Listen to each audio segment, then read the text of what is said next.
Well, hello and welcome back to AASR Live. My name is Guy Stevens. I'm the host of the show here. Really happy to have you joining us today. It's hard to believe it's been 2 weeks since our last presentation. Really excited to be back with you today. Those of you that are not familiar with who I am or what the Alliance is, I'll give you a little bit of a background. My name is Guy Stevens. I'm the founder and executive director of the Alliance Against Seclusion and Restraint. The Alliance was a group that I formed a little over 3.5 years ago. Really, the point of the Alliance was to bring people together so that we can look at kind of policies and laws and practices around the use of restraint and seclusion and try to make a positive difference. Our work really started out heavily focused on restraint and seclusion, but I would say expanded into restraint, seclusion, suspension, expulsion, corporal punishment, all the things that are often happening in schools, things that are avoidable, things that we can be doing differently to better support kids, teachers, and staff. So that's really our goal, is to try to make a positive difference.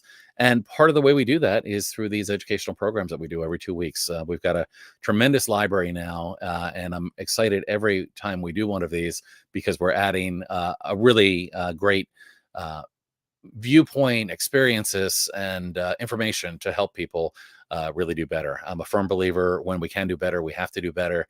And that's what it's all about. How can we really improve things for our kids, our teachers, and our staff?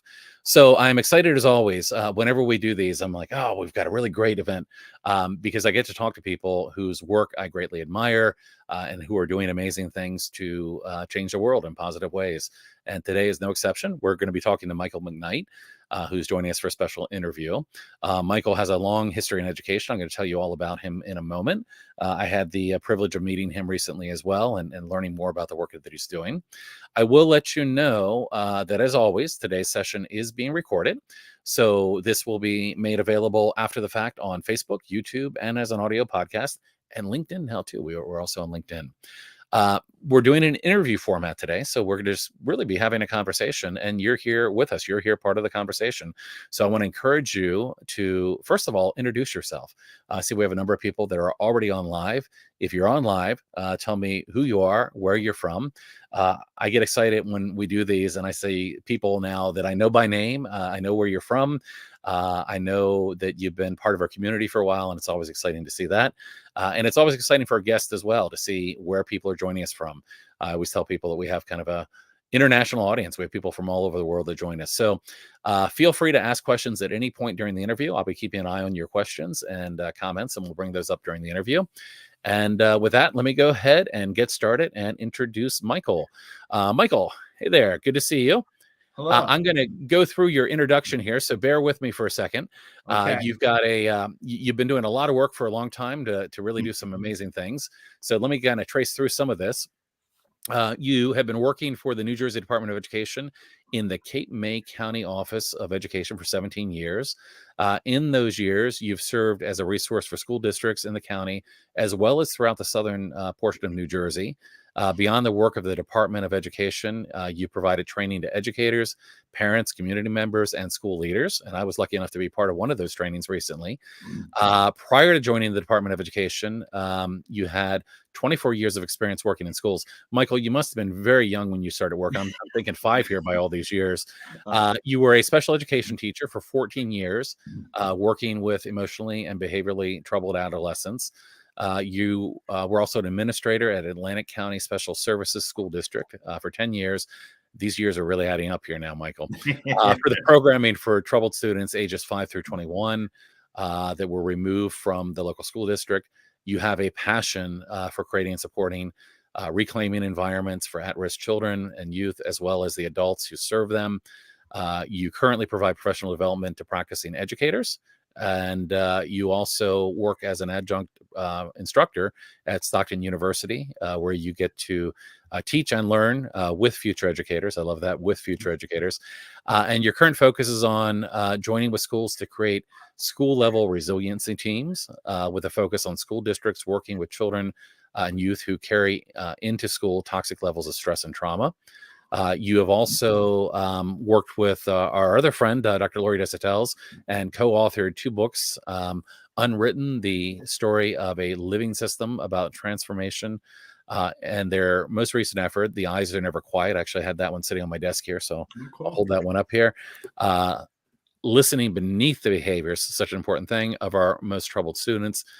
You view yourself not as an expert, but as a learner. I had to disagree with that. I mean, you certainly are an expert, but I'm with you. I feel like this is a journey that we're always learning on, Mhm. and a teacher who has always enjoyed building strength-based cultures with others. So, um, quite an introduction. You have been doing this for a long time, and when I say this, really what I mean is making a really positive difference for kids that very often most need the help. And Michael, I'm sure that one of the things that really probably makes you very happy and satisfied in this work is knowing the lives that you've made a difference in. So we're really pleased to have you here today, Michael.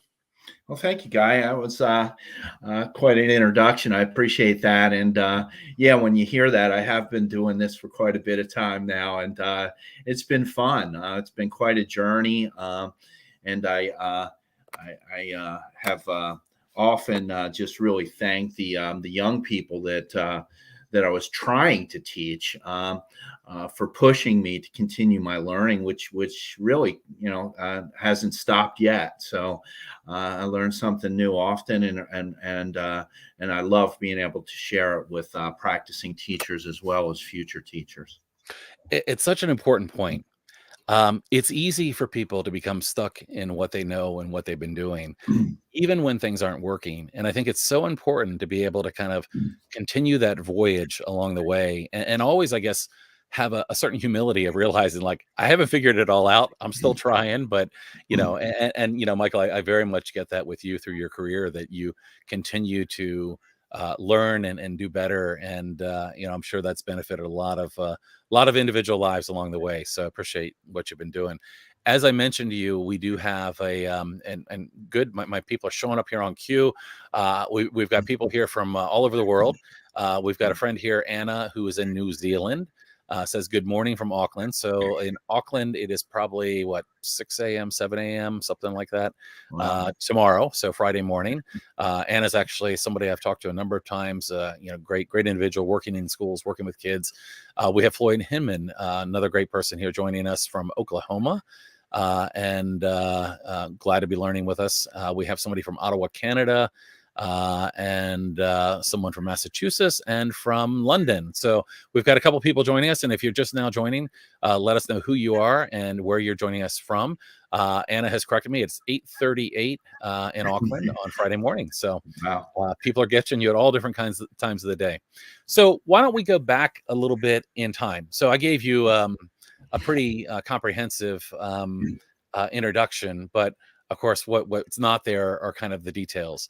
So, I know a bit about the work that you're doing today, but I'd love to share with others kind of what your journey has been, and kind of how you've gotten to where you are. So, would you tell us a little bit about kind of how you got on this road in education, and what has been transformative for you along the way? Well, yeah, great question. I started teaching. I went to school and I got certified as a teacher in elementary education and special education. Elementary was a K to 8, but the special ed certificate allowed me to teach really K to 12. And At the time, this was like 1978. I didn't even realize that special ed was just the special ed laws were just a few years old back then, and so I decided, I was raised in a pretty blue collar household, and decided, well, I might as well get 2 degrees for one, and had really no intention of teaching special education. I went through the programs, and I really enjoyed the special education student teaching that I was doing. And I said, geez, okay, I think I could do this. And graduated, and got out and got my first job teaching what was then and still in most states called emotionally disturbed Mm. children and adolescents. I always taught adolescents, middle school, and high schoolers, and began my career. And quite honestly, the first 2.5, 3 years of that career were a nightmare. Mm. I was nowhere near prepared to walk into doing what I was seeing in these classrooms, and what I was finding myself arguing with kids and getting into arguments over silly stuff, and kids coming in explosive off the school bus. So it was eye opening, and it started me on a path to really, okay, what is this, and why can't I do it? Mhm. And really drove my learning, still does. So, thinking about that, you mentioned it's kind of interesting. You said, well, in the late '70s, and of course, you're right. I mean, it was the predecessor to IDEA that was Mhm. in 74, 73, somewhere in that time frame. So, special education had not really been a thing prior to that, and there were a lot of kids that were not even welcome into the schools around the country. There were a lot of kids that weren't being served. And as I was listening to your description about getting into the classroom and feeling like, well, gee, you weren't really prepared, I was pondering to myself, and I want to throw this question at you, but you know, has that changed in 40 plus years? Do you think that people that are going into careers now are better prepared, or do we still have work to do? I think we still have even more work to do. Um, I think, I mean, each state's responsible for, for their teacher certifications, and it varies, but certainly, in my opinion, over the last number of decades, the preparation continues to be more on the academic side. Of how do you teach, how do you do instruction in certain content areas, versus really how do you get along, manage, and work with a group of up to 25, 30 children in one room, with all levels, all kinds of issues as they come into school, and how are you supposed to be able to do those kind of things? And I think even today, most teachers that leave our field, and a lot do, Mhm. uh, leave not because they don't know how to teach. They leave because of how do I manage these kids? How do I handle my classroom? How do I do this? Mhm. Yeah, your answer didn't surprise me. I think you would have surprised me if you said, "Well, I think things are a lot better now." But I really don't think they are. I mean, and I think that, um, thinking about some of the issues that we focus on a lot here at the Alliance, things like restraint and seclusion. I think you can come out as a first year educator, having gone through special education programming, and I don't think be adequately prepared for the kinds of challenges you might have in the classroom, the kinds of behaviors that you might see, how to effectively support kids that are having a difficult time. And, I think that's part of the reason that we see a lot of these punitive things that happen and continue to happen. I mean, wouldn't it be great that over those 40 years plus that things had changed to the point that, that wasn't an issue, but it is. And I think that that really screams to some changes that are still really necessary. I think probably in higher education. Of course, I know you're involved in higher ed as well. Um, how do we make that shift? I mean, again, think about 40 or 50 years. It's like, shouldn't we have gotten this better? How did we miss this piece? Because it's critical now, right? It's critical as you look at people that are leaving the classroom, people that got into education because they wanted to be teachers and enjoy teaching, people that got mastery and learning how to teach subject matters. Um, the people that end up sticking with it and maybe getting the skills they need may continue to love the career, but it seems a crime to lose people that maybe we don't have to lose. How could we do better in preparing people for teaching degrees? Well, I think there's a number of things that we need to do differently. But I also have been around higher ed at least enough to know how difficult it is to change even their programming. And I literally could take years to change those kind of things. Certainly, we want to get kids into classrooms as quickly as possible with mentors that know what they're doing. And also we need to have instructors that really, I mean, we talk about special education as one thing, and the diversity within the term of special education is enormous. So here in New Jersey, for instance, We don't even have an undergraduate education degree in special education. You become a regular ed teacher. You can then go out and become a teacher of special ed and then go back to get your training as you're learning, as you're teaching. Mhm. So it really is I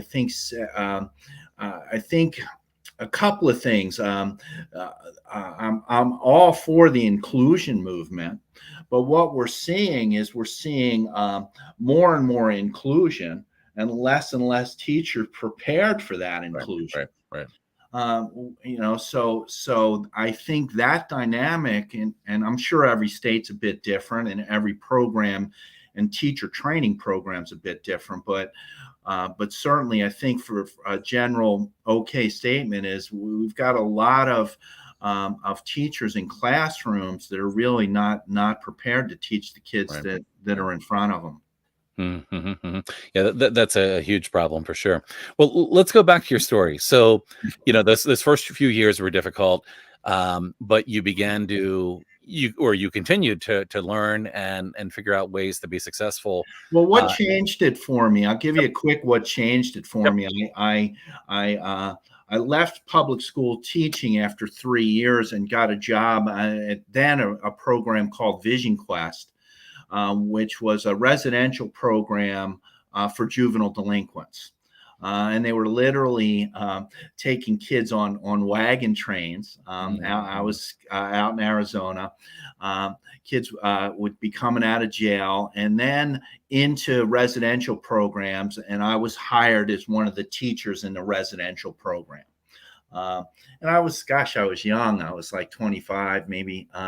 And my friend Karen and I were given a school. We were both young teachers, and said, "Here you go. Here's these young people." But what turned it around for me was in Vision Quest. We not only taught, we actually covered group homes. We got to live with the kids. We've got to sit into some of their counseling sessions, and I began to hear the stories underneath about their lives, and and the conditions they've been living in, and that really was kind of like a light bulb moment. You hear terms like emotionally disturbed, and you think, oh, what are these kids born like that? No, Right. no. So that began my path into really truly beginning to understand what we now call pain-based Mhm. behaviors by kids that are really in pain Mhm. Mhm. from the lives they're living. Mhm. So that light bulb went off, and you began to kind of understand. I'm thinking about Stuart Shanker has a saying that resonates in my head a lot, which is the idea: if you see a kid differently, you see a different kid, right? Absolutely. And when you begin to understand the things that a child might have been through, how they might have ended up, where they are in front of you at that moment, you begin to understand things differently. But a lot of people don't make that shift. They see, the child is giving them a hard time versus a child having a hard time. They see the child is making, um, as all behavior being a matter of choice, right? You need to make better choices, not understanding that there are kind of those bottom up behaviors that are really driven by our nervous system. So you got that light bulb that lets you have some understanding, but I would imagine at that point it took a lot of curiosity to learn more. So how did you go from that spark of I'm seeing something different to learning about how to better support the individuals? Because again, you were talking about a program that you were working in that was probably supporting a lot of kids that had had very difficult backgrounds, Mhm. that were probably, well, probably not used to always having people that were empathetically supporting them. So how did you begin that journey from that initial spark to better support kids? Well, it's a great question. I think it was a step at a time. Mhm. I began to really even take some of these young people on home visits, visit where their communities that they lived in, the ones that at least were residents of Arizona. So I got to do that and really get a felt sense of their lives. The other thing I chose to do. and I'm not exactly sure why, but I just chose to stop fighting with kids. Hmm. Um, and the thing that I liked about and still do about special education is there is a little bit of room there um, to be unstandardized as a teacher. Hmm. And I didn't see my role there as delivering instruction or knowledge to kids. I started to see it more of a co mentoring role, um, and you know, I really gave kids tons of choices. I decided, hey, I really don't need to come in and force anybody to do anything. And it kind of changed the way I was thinking about discipline, traditional discipline, um, and and um, and saw it. I began to see it even back then as to need to one, connect with these young people, and then two, not escalate their behavior. Mm-hmm. Chose not to fight with them. Right, right, right. Well, I mean, and you say that like it's a really simple thing, but it's not, right? Because No, it's this not. whole idea behind traditional discipline, and by the way, just to point out real quick, we have a mutual friend here on the line with us. Lori is on, so just said Oh, hello to us great. both. So great to see Lori there. But this idea of kind of traditional discipline is still very prevalent today in our schools. So some 40 years ago, you were having these revelations and thinking, hey, this isn't working. But that traditional approach has persisted where a lot of it is very heavily based on compliance and control. Mhm. And power struggles. How often, and just thinking through your career, how often have you seen a power struggle that led to a situation that was totally avoidable and unnecessary? Oh, absolutely. I've been in them. Right, right, So, right. yeah, I mean, I think those things can quickly escalate. And I think again, though, I think part of the issue in teaching is you've got to be able to do a couple of quite a few things at the same time. Mhm. Um, so you have 25 young people in front of you, maybe more in some public schools, less in some special ed classrooms. But you have to be able to deliver instruction, which is what you're there for. Right, right. But you also have to be able to almost split your consciousness to be able to do that, but really watch and really watch what these young people are carrying in with them, how they're feeling, what is their temperature, what is their mood, I think it takes all new teachers a little bit of time, a couple of years, maybe even 3, to be able to get comfortable enough um, with um, with the hard stuff of teaching. When I say hard, I mean it's the text, it's the materials, it's your lesson plans, it's your grades, all that stuff. And yet really be able to almost automatically do that while your main focus is really on, hey, how are these kids doing? Because I have a lot of them and they Mhm. can be all over the place at the same time. How do I begin to do that? And that moves us away from discipline and control toward regulation. How do we begin to regulate a group of people? And it's kind of funny because even after I left the classroom and became an administrator in a program, a building full of about 200 classified kids, 5 to 21, lots of teachers, lots of aides, lots of bus drivers. I kind of began to see my job as regulating the whole building and the adults within it. Mhm, mhm. Yeah, yeah. No, I can see how that is really critical. When we talk about the better things you can and should do, I think the one important thing is it doesn't stop with the students, right? No, it doesn't Anything even you're start doing, there. right, right, exactly. If you're not doing it with the staff, if you're not as an administrator, helping people through co-regulation, you're not going to get where you need to be. So let's tease this apart a little bit. So Okay. in your mind, what is traditional discipline and what's wrong with it? Traditional discipline is based on the obedience model. The obedience model is pretty simple, and many of us were raised in it. It's not just schools. Yep. Many of Yep. our homes still use the obedience model. It's I'm the adult, you're the kid. I tell you what to do, and you do it. I mean, Yep. that's the basic obedience model. If you don't, I'm going to cause you pain Mhm. until you comply.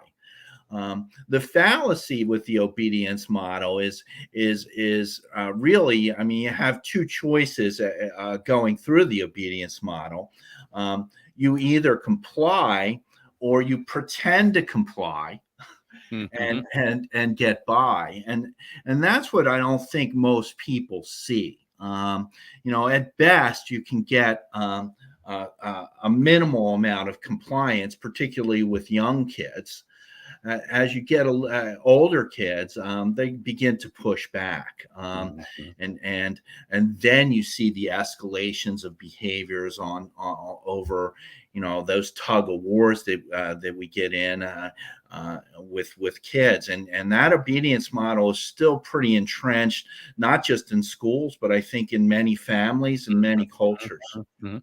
And the obedience model also, yeah, I like the way you put that, doesn't take into account, and this is where we see a lot of our young people, especially our young people with disabilities, who are often on the wrong side of the discipline that comes along with it, is they don't have the skills or ability to meet the needs that are put in front of them. So, if you don't, even withstanding the desire to be obedient, if you don't have the ability to do it, it's a really frustrating place to be. And we see a lot of kids that are restrained, secluded, suspended, expelled, subjected to corporal punishment, that um, they don't even have the skills to meet the expectations that are being placed on them, and it becomes a really frustrating place for kids. And then, of course, when that's your expectation, kind of do as I say, and kids aren't able to do it.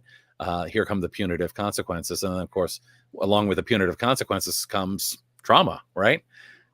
Well, absolutely. I mean, schools can be, traumatizing places too. Classrooms can, no question about it. I think there's again a couple of things that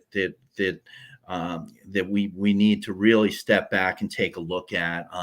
First, what are our expectations academically and behaviorally for the students in front of us? Often, I think even in regular ed, they're developmentally off. Um, Mhm. so I think we're asking many young people, whether they're classified in special education or in regular ed, to do things they're not ready to learn how to do. We're missing some steps.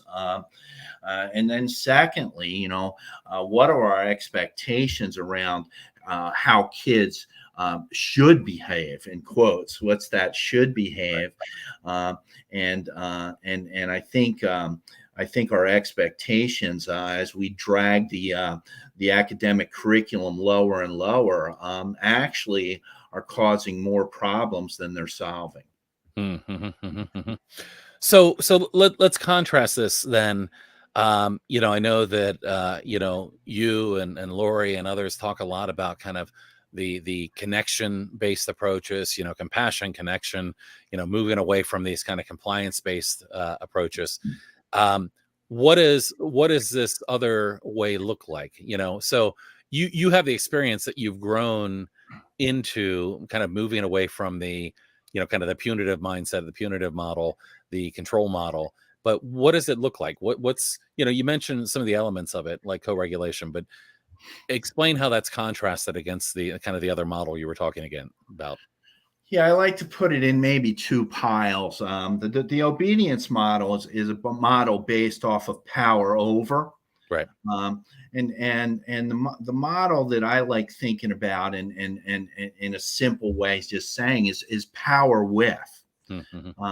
So how do we collaborate, and how do I provide you enough structure, predictability, and routine, along with choice. And as we're living together in this classroom, that I think by the fourth year of my teaching career, it dawned on me that really I'm creating a world in this room, right? And I'm in charge of that world. Which is kind of a pretty powerful thought. And what do I want that world to be like? And then how do I begin to do that? How do I begin to establish relationships? So with Power With, we're talking about everything from even how many positive words I say to you versus kind of negative things. And I'm not even talking about real negatives, but often we give a lot of directives as teachers. I want to also, be using language that is calming, that is reinforcing, and that shows the kids in front of me, hey, I see you and I know you. And that can be as simple as, hey, I noticed your new haircut. I noticed your new sneakers. I noticed your new tattoo, or whatever. But being able to, I love the I notice blank ways of really reaching out and connecting with young people. I think I used to, and I still enjoy it when I'm in schools, go into the cafeteria and sit down with a group of young people eating, which you don't really see the adults doing. Often in schools, they're doing lunch duty, but that's about it. They don't even talk to each other. Right. I love talking to kids in the hallway. Noticing them, saying, "Hey, I noticed you got new sneaks, or you got, or even you did this extremely well." So that noticing is really, really important. They're reinforcing words, and they go an awful long way because we all want to be seen. Michael, this sounds a whole lot like actually creating authentic relationships, right? Well, yeah. I mean, that's what it's all about, right? I mean, Really creating this, yeah. Well, it's funny. You were talking about the having lunch with kids, and we had on Dr. Kevin Ann Huxhorn a few programs ago. Kevin had done a lot of work in healthcare settings, in acute psychiatric settings. And one of the things she talked about was that same idea of staff actually having lunch with the people that were there, and kind of creating those relationships and almost having a more service oriented, rather than treating kids like inmates in a jail. How about you treat them as people that are here to, get educated, but that you're here to help and serve and work with, and and it's a perfect opportunity. I mean, I think you think back, and I'm old, but I remember my parents really were very protective of dinner time.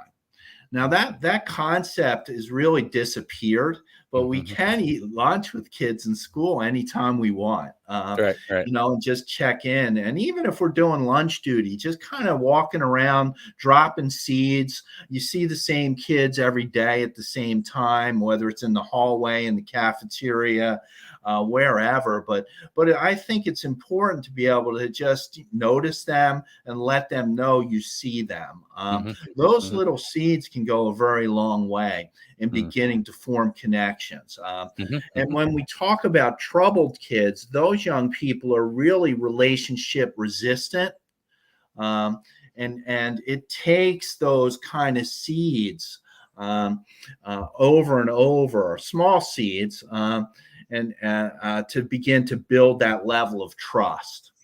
Yeah. And you talk about kids that, I mean, I think about when you say relationship resistant, I think about kids that have not been in a position where they felt that they had adults that they could trust. Yeah. And that resistance, I think, comes from those lived experiences where they have not had those safe individuals in their lives. So what might you do to really help a child, when you have that child that has not had that kind of experience? What aside from persistence, what do you do to help foster that relationship? Well, I think a couple of things we can do. I love the concept of check-ins and check-outs with some of those young people. Not so much of did you do your homework, but how are you doing today? Let me take your temperature early in the morning. I think it's important for teachers to, as kids are entering their classrooms, to really not be gathering materials that they're going to use, but really keeping an eye out for young people.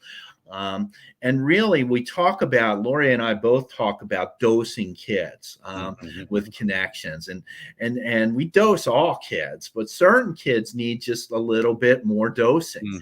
Um, a little bit more of that goes an extremely long way with the response you get back. And and it takes a little bit of time, but I've never met a student that hasn't responded to it. Uh, Yeah. Well, one of the things I'm thinking about as you're talking about this is we all do our best for people that we like, right? So sure. whether it's work or whether it's anything, we do best for the people that we like. And when you're able to create that sense of relational safety, when you're Mhm. able to create that authentic relationship, we want to please each other, right? If I like you and you treat me well, I want I want your positive feedback as well. So I think that authenticity is so important. Gail here just made a comment: power with rather than power over. William Glaser, love it.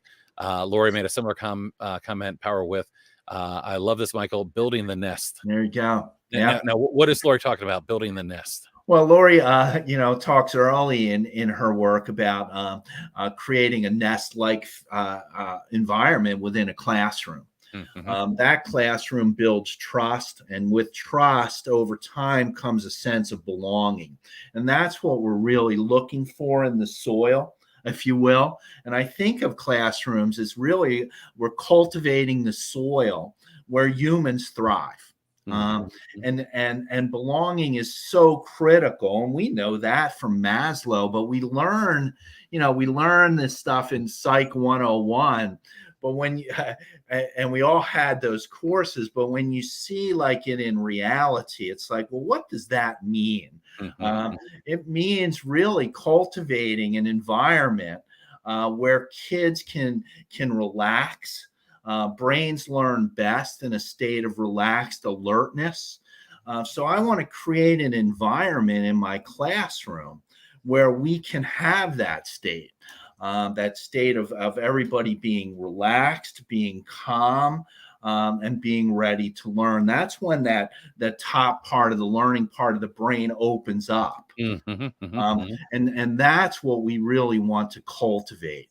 And Mm-hmm. how I can do that with my words, I can do that with my activities, I can do that with my pacing. There's so many things to play with. It's like being a weatherman. Right. um, Right. I'm creating the weather. What I loved about Lori's work is she brings in those focused attention practices where we can add things to wake kids up as part of our job as teachers. Everybody, I'm losing the group here. What can I throw in there to wake somebody up? Mm-hmm. Or how do I teach these young people as we're going through the day to calm themselves down with breath and movement? So those things add to the building of the nest. Mm-hmm. So what you've been talking about, I think is really great guidance for an educator that might want to change the weather in their classroom, right? Mhm. I like that analogy. I was looking on the people that were joining us here, and I see a great educator I know in the state of Oregon named Karen, who has done some really fantastic work working in a environment where she was supporting a lot of children with disabilities who previously had been getting restrained and secluded a lot. And Karen created a safe environment, a safe place. Things like restraint and seclusion were disappearing and vanishing from her classroom. So certainly we know one teacher can make a huge difference in her class. But let's go on now and put one of your other hats on, because you wear a lot of hats through your career so far. As you moved into kind of the higher level of administration and with the Board of Education, what can administrators do to build this kind of change or this kind of culture throughout a school? And what can people at a board level do, working within a system to bring about change? Because we know the bigger the target, probably the harder the change, right? Changing a classroom, you have a lot of control, but as you go up levels, it can be harder. So we sometimes find great educators working in very punitive systems that become very frustrated, even though they're doing great work. So how do you make those changes going up to the next level? Well, I mean, and what you're describing is how I became an administrator at a school. I had no intention of ever becoming a school principal. It was not on my list of things to do, but as I was going along, getting my master's degree in special education, New Jersey was starting to change their certification requirements to become a principal. And if I didn't do it then, I would have had to get a whole new master's in school leadership. So I took an extra five or six classes and became certified as a school principal. And then one thing led to another, and I had the opportunity to now run a school, so a special services school. That was for kids removed from regular ed, ages 5 to 21, and I immediately kind of recognized that my audience is now the adults. So I think principals have to become great teachers of their staff. They have to know some of this stuff. They don't have to know everything, but they have to know. I think principals and leaders as teachers is an important role, and I took that role in our school, and it allowed me to create the culture that I wanted to see. We had a lot of other trainings going on at the same time, around all kinds of different things that schools still do, but there's rarely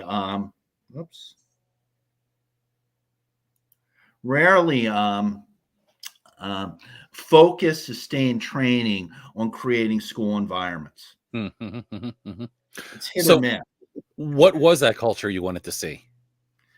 The culture was very similar to what I wanted to see in my classroom, and what I had been playing with by then for 14 years. I had taught that long prior to becoming an administrator. So I wanted to see adults treat kids with high levels of dignity and respect, regardless of how kids were acting.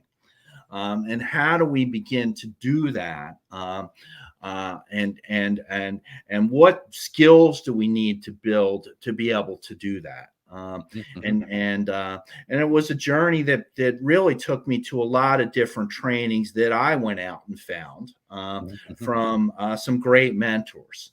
And I'll include a couple of them now. I mean, I remember seeing Alfie Cohen years ago. So I mean, and he was talking about these kind of things, gosh, decades and decades ago. Alfie was well ahead of his time. Yes, and he was. But I'm so frustrated that we haven't caught up with him. Well, we really haven't, and yet he was talking about a lot of this work a number of years ago. There were a couple of folks doing discipline with dignity at that time, which was another shift around how to do discipline and do it differently. And then I stumbled into really Dr. Nicholas Long and his work that you saw, life space crisis intervention. I went out and learned that, and then I stumbled into the Reclaiming Youth Institute out of is still out of South Dakota, with Larry Brentro, Martin Brokenleg, and Martin Van Brocken, who really do some fantastic work with troubled kids, and went out and brought those kinds of trainings back, designed some trainings we were able to have our new teachers, the new hires, spend 3 days in that kind of training before we even would put them into a classroom, to really give them a kind of an understanding. It was also at that time, and I know we have talked about this, you and I, where I became I first learned about Crisis Prevention Institute training, the CPI training, and how I played with that to really kind of do much different than what I walked into. I walked into a school that was in existence, that was in, really a control mechanism school. There were classrooms with cubby holes all over the place, separating kids. So it was a great 10 years of really beginning to take it from that obedience model over toward a much different way of handling troubled kids. So change is hard, right? And Sure. you know, well, I'm sure. So when you come in and you say, "Hey, we're going to treat kids with a high level of dignity and respect," and people are like, "Oh, you don't know the kids we're working with," and I mean, I'm guessing and just venturing a guess here, but as you're trying to move in a different direction, that there were some that were on board, Mhm. some that were questioning, and some that were probably resistant. Some that might have even decided, hey, it's time for me to leave. You never know. But what kind of resistance did you run into? How long did it take you to really affect a meaningful change? You were there for 10 years. So what did it look like in practice when you began to try to bring these approaches into life there? It was a 3 to 5 year process. Okay. It really began with first having the opportunity to control the professional development of teachers in the place. And one of the deals I really made with teachers is you try some of this stuff that I'm kind of sharing with you and we're talking about, and call me as soon as you feel like things are getting out of control, and I'll come. So I created a crisis team. Because our school, I mean, we did have really troubled kids. We had crises. There's no question about it. But I wanted to take the fear of losing control away from teachers. And I tried to do that by suggesting, you try this. If things start even getting a little bit out of control, as kids start escalating, just call. We'll be there. I'd spent no time in my office with people there. I was out and about in the hallways, and really that was the deal that I made. I wanted to connect with kids, and I wanted to learn the hardest kids first, and I wanted to establish relationships with them quickly, so that if I were to walk into a classroom and I could say, "Hey, Johnny, come with me." And most of the time, Johnny might. I'm in good shape because I needed both the staff and the students to understand our job is to fix this problem. Let's not escalate it. So it was a lot, and it was also a lot of back and forth with the teachers, and really kind of understanding what's underneath the behaviors they're dealing with, as well as how best we can do these things. And no doubt you may have had to work harder with certain teachers as well to bring them along with you. Got to be honest, we had to ask some teachers to leave. Yeah, yeah, You yeah. know, and that's okay. This work is not for everybody, Right, right, teaching. right. But yet, yeah, I mean, yes, I think I don't focus on really the teachers that are as much entrenched as those middle ones you'd explained that Right, are not sure. right, right, Okay, right, right. what is this all about? Yeah, And yeah, those are the group I really want to kind of begin to say, hey, let's try this. Right, right. And were there, I mean, imagining kind of the scenario that you were in, did you have people that came to you a couple of years in and said, Michael, I wasn't so sure where you were heading, but we've seen a positive difference. Did you see some of those people shift, along the way and begin to understand why the approach that you were bringing in was so critical? I would say absolutely. Yeah. Yeah, it was. I'm still in touch with many of those teachers that we worked with for a little bit over a decade there, and actually we were able to do some interesting things. I mean, even as far as being able to bring in some experts in the mental health field that could evaluate the medicine that these young people were on. I mean, we had kids on so many different meds that you weren't really even sure, what the baseline was. So, I Right, mean, right, we were able to start doing some I think, pretty good work around those kind of issues. And the other thing I think we got good at is when uh, the advantage of having an entire building like that mm, is I was able to match kids with teachers, mhm. personality wise almost, and Right. developmentally, which is also sometimes not possible. Right. When I walk into some schools, it's almost like there's one class and everybody's in it. Mhm, And mhm, it's like, oh geez, this need the dynamics in here just do not work, mhm, mhm. because not all teachers are good with everything.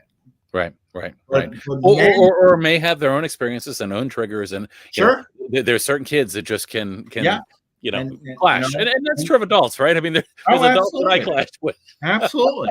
And those matches, I think were really helpful, even Right, developmentally, what right, kind of kids. right. And once I got to know my staff really well, that it was easier and easier to do. Yeah, yeah. My son is now a senior in high school.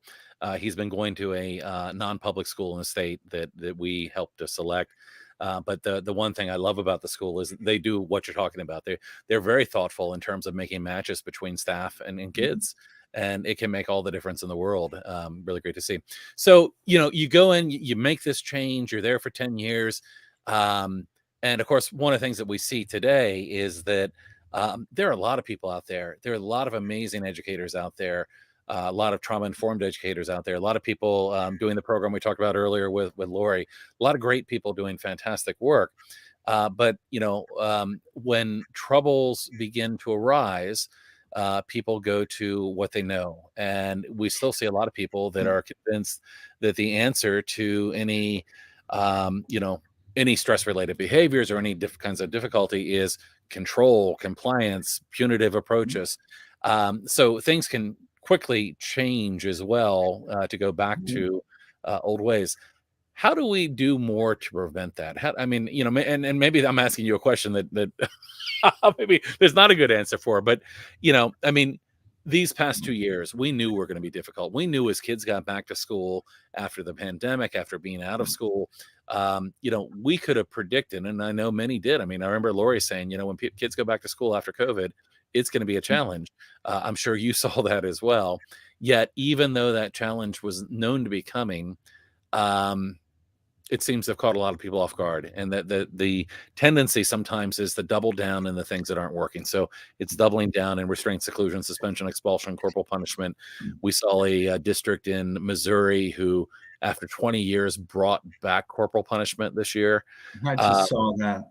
yeah, yeah, horrid. But how do we counter that? How do we move and prevent that from happening? Because you get all this great work, you can really shift a school, and then leadership comes in and they have a different idea. It's pretty difficult, but a good question. You're absolutely right. 19 states in the United States still allow paddling in schools, in Right. public schools in America.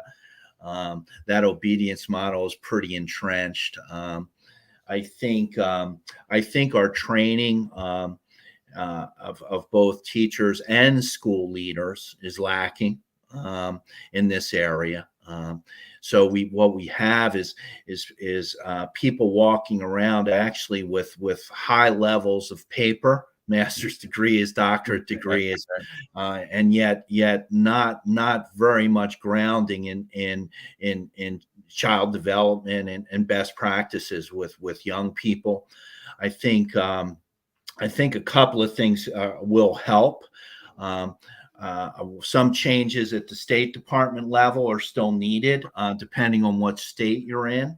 I know in many states, as schools began to reopen, the state issue was on catching kids back up. They're all behind. right, It's the right, end of the right. world. Yep, yep, Well, that's certainly not where you want to start. And right. yet, if that's where the directive comes down, to your superintendent, down to your principals, and then down to your teachers, we begin right away with, oh my God, let's test these kids and try to catch them up Right, right, academically. Not, just really talk about a top down right. brain strategy that instead of the bottom up is the exact opposite of what needed to be done and is continuing to be done. Mhm, mhm. So I think we need to really rethink the whole idea of what are schools for. Um, you know, I think COVID did show society the need is greater in schools than just academics. I mean, we were feeding kids, we were Mhm. trying to keep things open. I think schools did a heroic effort shifting in like 2 days Right. from what they do to not. But I think there still might be a little opportunity to use this crisis as an opportunity to do some things differently. But at least the states I'm familiar with at the Department of Ed levels are not going there. They're Mm, still mhm. really focused on measuring kids and making Right, sure they grow academically, right. which really hasn't really worked much at all since the standards movement started in earnest around the year 2000. We're into Mhm, it almost a good 20 years, and mm, I mm. haven't seen anything that I don't think it's helped much at all. Right, right, right. Great point. You mentioned earlier that before when you brought new teachers on, you had them going through 3 days of training. If Michael had a magic wand and could require that every new teacher have certain training, what training is it that you think would be critical to all teachers that are getting ready to come into a classroom, or even to put this differently, um, to our teachers that are out there listening, because we have a lot of educators that are part of our community. What would you recommend to them? Are there certain trainings that you would recommend that they consider? And I know, of course, you offer training, so don't feel bad about Well, offering your own no, training as well. one of the, I mean, the question really brings us really into some of the work Lori and I have been doing, Right. and we kind of stumbled on like, okay, we can't go to every school in the world. So one of the things Lori and I talked about was the creation of these school resiliency teams, Hmm. where those school resiliency teams would come spend 3 days with Lori and I, um, and they're tasked to learn that and then go back and turnkey it seated in their buildings. Hmm. Hmm. We required an administrator to be part of that team. We and anybody else that they wanted to bring with them that felt comfortable enough learning material and sharing it in front of their peers. We also required those schools to do some cultural surveys, perceptual surveys from kids, from parents, and from their staff. So they got a sense. What we're looking for in a nutshell is school connectedness. Who's really connected to schools? Trauma is a chronic disruption of connectedness. So we really want to look at how is the soil in that building. Hmm. Those resiliency teams we started in 2018 here in New Jersey. We've done them through 2020, and with COVID, we even did it online. And in those number of years, I think we've ended up training close to 1,100 teachers. And once we went online, it just opened it up completely. And at least we were beginning to seed the work. When we started, adverse childhood experiences were not known by most schools. Now it's pretty common that most schools have heard about adversity in kids. We teach them a little bit about how the brain learns best and the neuroscience that Lori teaches at Butler. We teach them a bit of just a little bit about everything, but we really work on making that connections with kids, and really being able to systematically begin that work. Now, how do we follow that up becomes our next question, and that's where I started with this past summer, a 2-day, I call it a trauma responsive school and classroom leadership class that kind of combines a lot of the work that Lori and I were doing together and have played with over the years. And then what you saw at the top tier, the life space stuff, crisis intervention, which we see, I see as at least a top tier intervention that really is designed to regulate kids rather than escalate kids and ending up having to restrain them.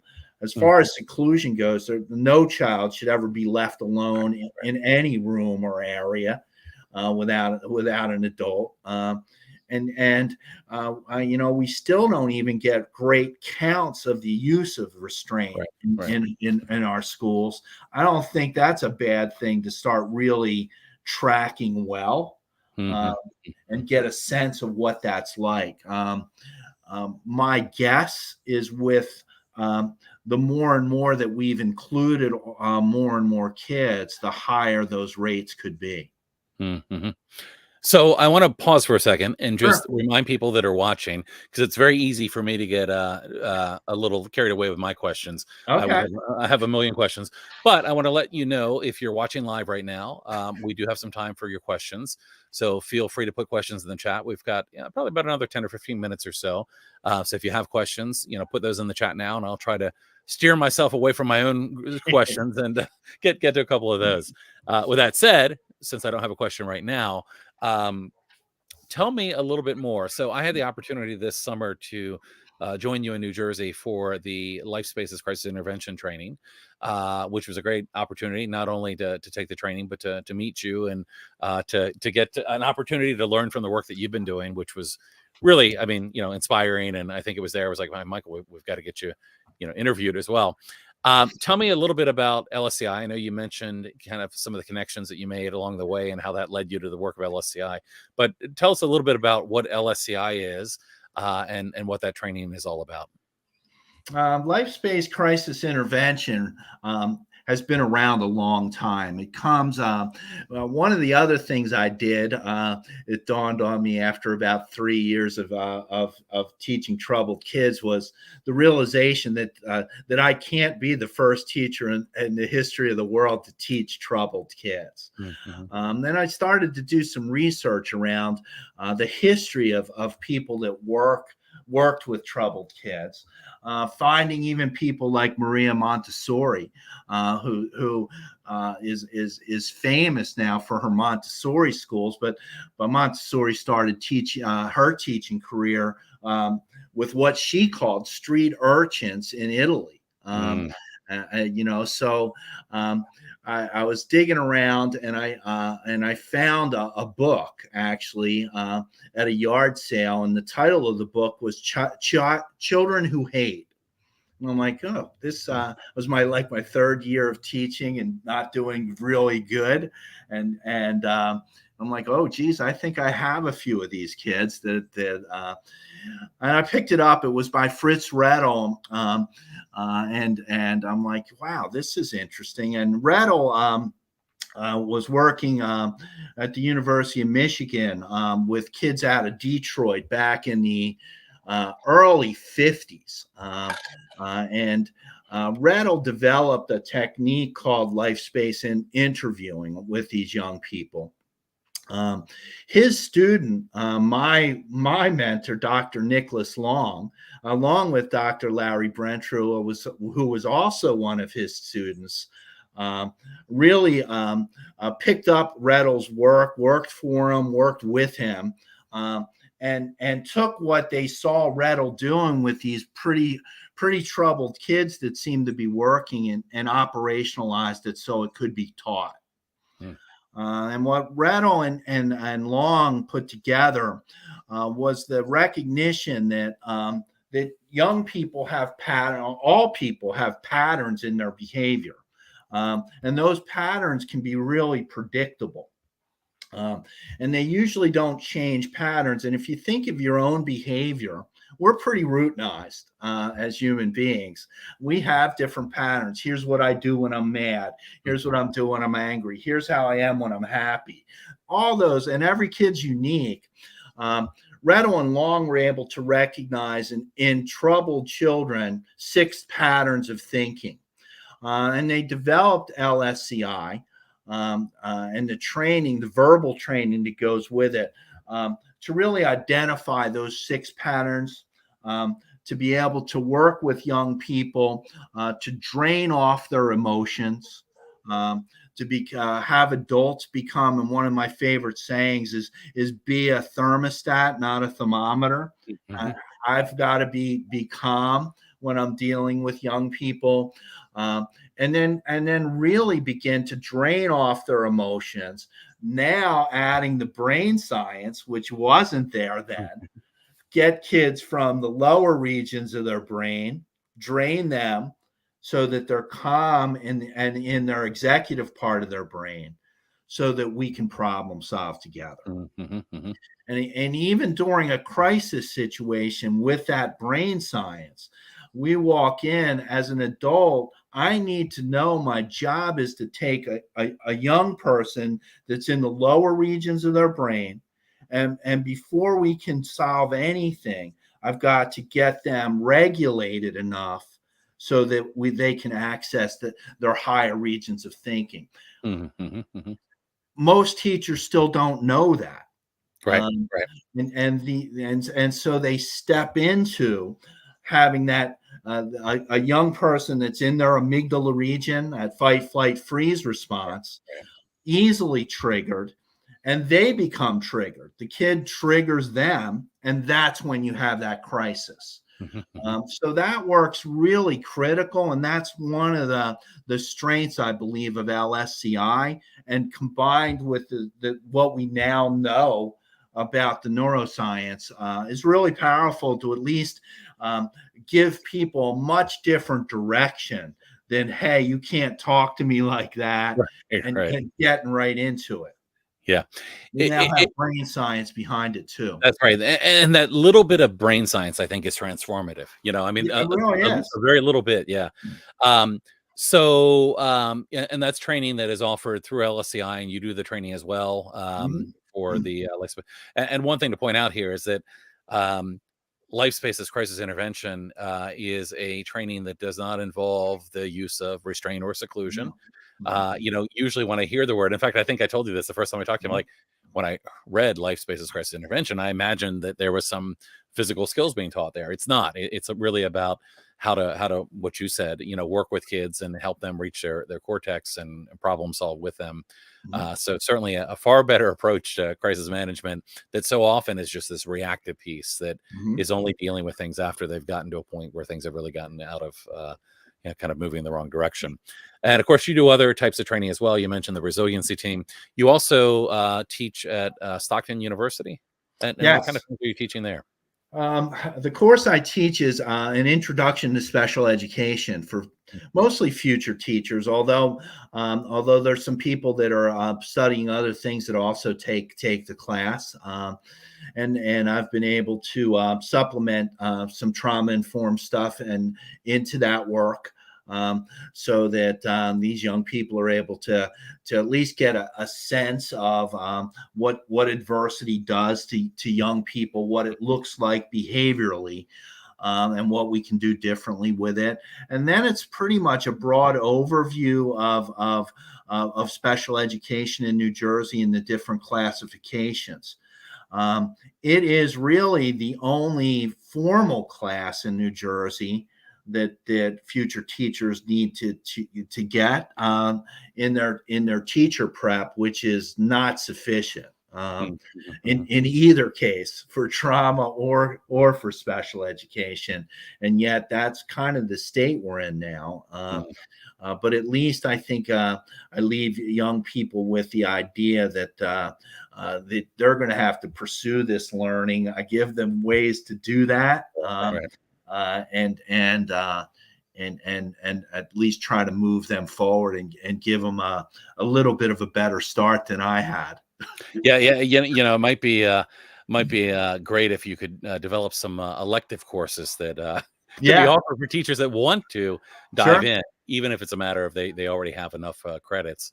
Maybe there's some opportunity there at some point. I do have a question here from Chantel. Chantel is actually a volunteer here with the Alliance, and let me read this. It's a little bit long.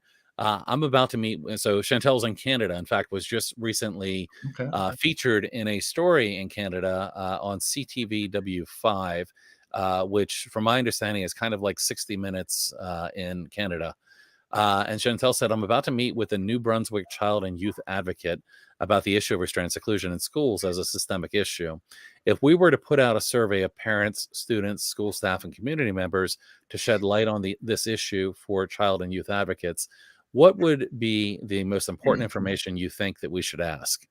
So I guess what she's really asking you is that, knowing that they're going to put out a survey of parents and students and staff, what might be helpful to kind of help them highlight some of the issues, or what might be missing, I guess is what I'm thinking. So I'm adding some of my own thoughts here, but what might you ask of educators to gauge the temperature of where they're at, or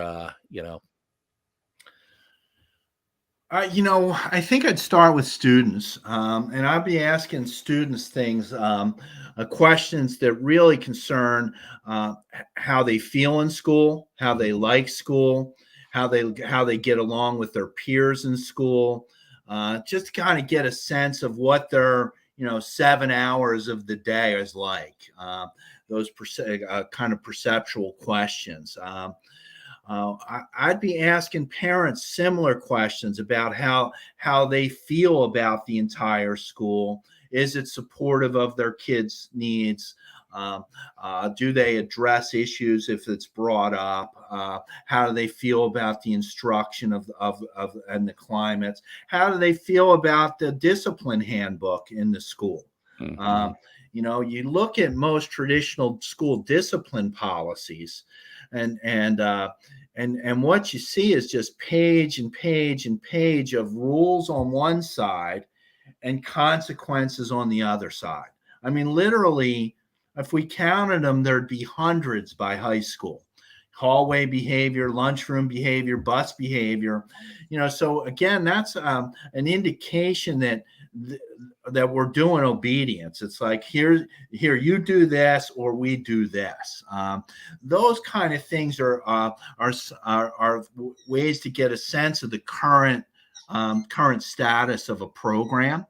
For teachers, I'd ask a different question. I'd ask how supportive they feel the administration is in the building, what they think of their training, what they think of their professional development, what they think they need more of or less of, and what their biggest issues with young people are. That's always a great question.